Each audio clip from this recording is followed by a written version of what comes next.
Sa kaangot nga balita, mahimo mga tubang sang kaso nga obstruction of justice sanday Senate President Alan Peter Cayetano, Acting Senate Sergeant at Arms Mau Aplasca, kag Senator Robin Padilla matapos nga nakapalagyo sa Senado si Senator Ronald Bato de la Rosa. Sa interview sang Bombo Radio kay Attorney Noela Palomado, isa ka Bombo abogado, iyagin pahayag nga isa ka criminal offense ang aiding o kon paghatag sang assistance kag abetting o kon ang pag-encourage sa isa katawo nga magpalagyo. Halin sa International Criminal Court ang arrest warrant bato kay De La Rosa nga ginkumpirma naman sa Department of Justice. Valid ini nga arrest warrant sa suno kay Palomado, magluwas lang kung maka-issue ang Korte Suprema sang ginapangayo sang kampo ni De La Rosa nga temporary restraining order. Suno pa sa abogado sa idalom sang Republic Act 9851 o kon ang Philippine Act on Crimes Against International Humanitarian Law, Genocide and Other Crimes Against Humanity.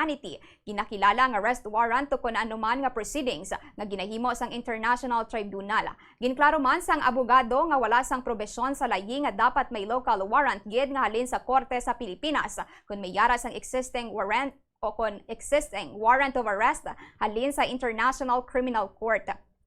Una naman nga ginpahayag sang National Bureau of Investigation nga persons of interest na sa Cayetano, Aplasca kag Padilla. Buod silingon sini suno sa NBI dapat nga magsabat sila pananglitan pamangkuto na kung sa diin na si De La Rosa matapos nga nakabiya ini kaupod kay Padilla sang pasado alas 2 sang kaagahon sang Huwebes. It could be legally, it could be because of the standing warrant of arrest, it could be obstruction of justice, it could be obstruction of justice on the part of the Senate President, the Aplasca, no? Even with Robin Padilla, aiding the abetting a criminal of justice from being impapalagyo niya, no? These are criminal cases because as of this time, there is still a valid warrant of arrest. Until and unless there is a TRO, unless they invalidate that warrant of arrest, siling nila nga kinahanglan may local warrant.